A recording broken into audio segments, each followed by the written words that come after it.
बिस्मिल्लाहिर्रहमानिर्रहीम अस्सलाम वालेकुम। डॉक्टर मुनव्वर हुसैन आपके पेशे खिदमत हैं। यूट्यूब चैनल के ऊपर और प्राइवेटली कई दोस्तों ने मुझे मैसेज किया कि आपने रैशनैलिटी को रियलिज्म के पैराडाइम में तो बहुत अच्छी तरह से एक्सप्लेन किया है, लेकिन लिबरलिज्म के पैराडाइम के मुताबिक रैशनैलिटी क्या है, इसको ज़रूर एक्सप्लेन करें। तो आज मेरा जो वीलॉग है, रैशनैलिटी का एलिमेंट और उसको हम किस तरह से डिफाइन करेंगे लिबरलिज्म के पैराडाइम में, उसकी जनरल डेफिनेशन क्या होगी, उसको हम ऑपरेशनलाइज़ कैसे करेंगे रियल टाइम में और उसकी application in case of US China relationship, US Russia relationship, Hamas Israel war और India as a biggest democracy in the world, क्या उसकी पॉलिसीज रैशनल हैं नहीं है लिबरल पर्सपेक्टिव से, इनको हम अप्लाई करने की कोशिश करेंगे। लेकिन इस वीलॉग के पहले हिस्से में मैं जिक्र करूंगा कि रैशनलिटी लिबरलिज्म के अंदर क्या है और उसके मुख्तलिफ करेक्टरिस्टिक्स क्या हैं जिसे हम ऑपरेशनल डेफिनेशन कहते हैं, और दूसरे वीलॉग के अंदर पार्ट 2 के अंदर इसकी एप्लीकेशन में बताऊंगा। अदरवाइज वीलॉग जो है मेरा काफी बड़ा हो जाएगा। लिबरलिज्म के अंदर रैशनैलिटी ये है कि जो पब्लिक ओपिनियन है वो रैशनल बेस्ड होती है, और अगर गवर्नमेंट अपनी पॉलिसीज के अंदर पब्लिक ओपिनियन को खातिर खा जगह दे या उनकी पॉलिसीज के अंदर पब्लिक ओपिनियन रिफ्लेक्ट होते हुए नजर आ रही है, तो इसका मकसद रैशनैलिटी है। Because majority of the people जो है they would always like to have prosperity in their life, लिहाजा वो अमन की तरफ जाएंगे, वो जंगो जदल की तरफ नहीं जाएंगे, वो एंटागोनिज्म की तरफ नहीं जाएंगे। वो चाहेंगे कि तजारत हो, इंटरडिपेंडेंट वर्ल्ड हो और अमन के साथ पीसफुल कोएग्जिस्टेंस के साथ रहाइश रखी जाए। तो लिहाजा इसको हम जनरल डेफिनेशन कहते हैं। लेकिन हम साइंटिफिकली इसको किस तरह से ऑब्जर्व करेंगे कि रैशनैलिटी का एलिमेंट पॉलिसीज के अंदर मौजूद है या नहीं है, या लिबरल वर्ल्ड के अंदर रैशनैलिटी को आप किस तरह से काउंट करें या किस तरह से ऑब्जर्व कर सकते हैं रियल टाइम में, तो उसके लिए हमें चंद कैरेक्टरिस्टिक्स को आइडेंटिफाई करना होगा जिसके जरिए से हम जान सकें कि रैशनैलिटी का एलिमेंट किसी सोसाइटी, किसी रियासत में उसकी पॉलिसीज के अंदर मौजूद है या नहीं है। उस हवाले से सबसे पहला अगर इसको ऑपरेशनलाइज करें,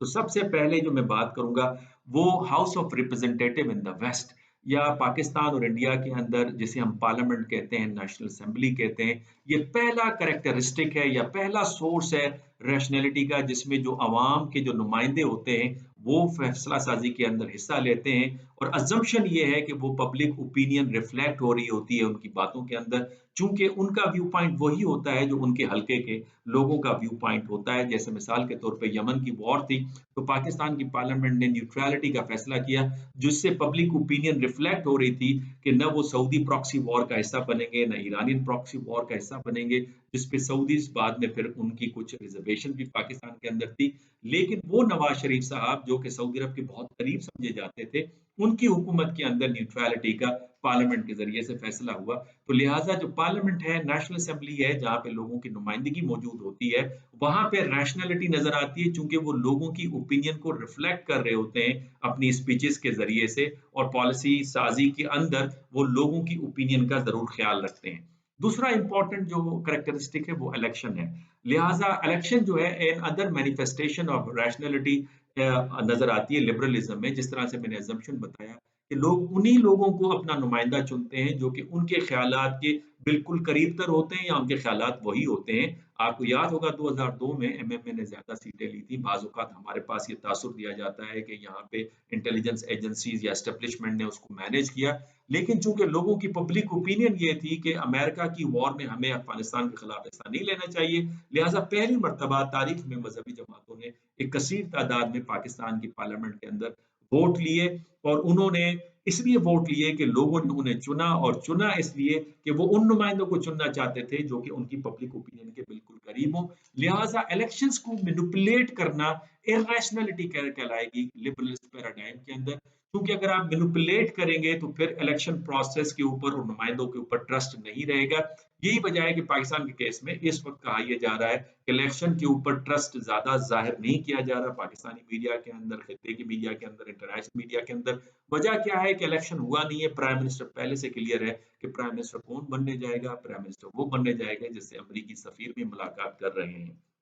लिहाजा मैनिपुलेट करना इलेक्शंस को ये इरेशनैलिटी कहलाएगी लिबरल पैराडाइम के अंदर। तीसरा, पॉलिटिकल पार्टीज एक अहम कैरेक्टरिस्टिक है जो कि लिबरल रैशनैलिटी को शो करता है, क्योंकि पॉलिटिकल पार्टी का काम यह है कि लोगों की ओपिनियन को आर्टिकुलेट करके स्लोगन्स में, नारों में तब्दील करे, और लोगों और हुकूमत के दरमियान में ब्रिज का गैप अख्तियार करे और लोगों को एक ही गोल और एक ही हदफ के लिए एक प्लेटफॉर्म पे जमा करे, उनको ऑर्गेनाइज करे। तो पॉलिटिकल पार्टीज जो है रैशनैलिटी के अंदर एक अहम जुज या एक अहम सतह समझी जाती है, जहाँ पे पॉलिसी की डेलिब्रेशन होती है और लोगों की ओपिनियन को आर्टिकुलेट कर कर गवर्नमेंट तक पहुंचाया जाता है, ताकि वो पॉलिसी मेकिंग के अंदर उसके ऊपर तवज्जो दें। और यही वजह है कि हमास के केस के अंदर हमास क्यों सक्सेसफुल नजर आती है। हमास जो अपने आप को पॉलिटिकल पार्टी कहती है, चाहे वेस्टर्न वर्ल्ड या गवर्नमेंट्स उनको पॉलिटिकल पार्टी माने न माने, चूंकि लोगों की डिमांड को कि फलस्तीन की जमीन को आजाद कराया जाए और लगातार जो एनेक्सेशन या ऑक्यूपेशन का सिलसिला जारी है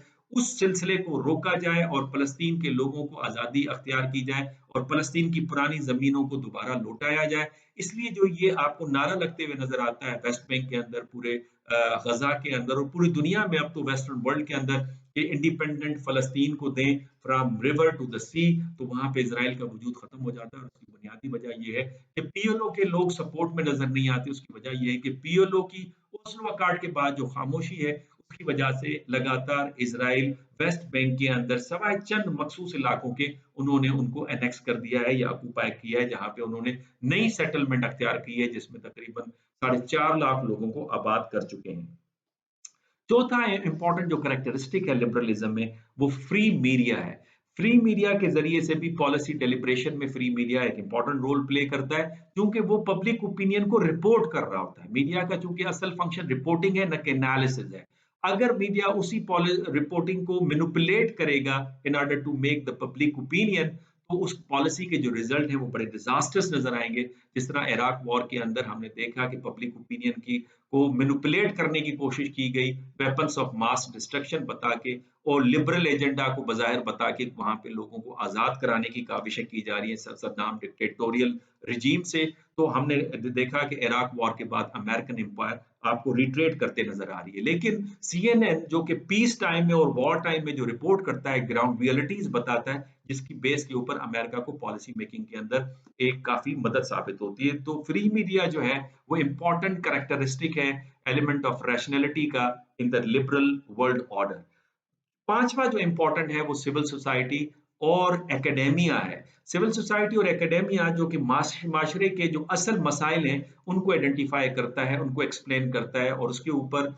स्पेकुलेट भी करता है फ्यूचर के बारे में और पॉलिसी प्रिस्क्रिप्शन भी बताता है। क्योंकि Ali Shariati what to be done के अंदर ये कहते हुए नजर आते हैं कि एकेडेमिया या लीडर ऑफ द सोसाइटी का काम ये है कि माशरे के असल मसाइल को आइडेंटिफाई करे, उन्हें एक्सप्लेन करे, उनका हल बताए, जो कि होस्टाइल एजेंसीज या इंपीरियल एम्पायर्स जो हैं, जो इंपीरियल जो ममालिक हैं, वो ममालिक आपको एक गलत मसाइल बता के एक ट्रक की बत्ती के पीछे लगाया जाएगा, जो कि पाकिस्तान के केस के अंदर भी एक फिफ्थ जनरेशन वॉरफेयर के जरिए से मसाइल की तरफ आगाही, दूसरे मसाइल बताए जाते हैं। जैसे मिसाल के तौर पे असल मसला पाकिस्तान के अंदर पॉलिटिकल इंस्टेबिलिटी और इकोनॉमिक जो हमारी जो मेल्ट डाउन है, वो असल इश्यूज हैं और लोगों को ताकि सहूलत हुकूमत दे सके। जब हुकूमत ने पॉलिसी ये बनाई कि जो इलीगल इमिग्रेंट्स अफगानी रह रहे हैं उनको अपने मुल्क में वापस जाना चाहिए, तो उस मसाइल को मैनिपुलेट करके इस तरह से बताया जा रहा है कि ये ह्यूमन राइट्स वायलेशन है, इंटरनेशनल लॉ की खिलाफ वर्जी की जा रही है। तो ये एलिमेंट नजर आ रहा है।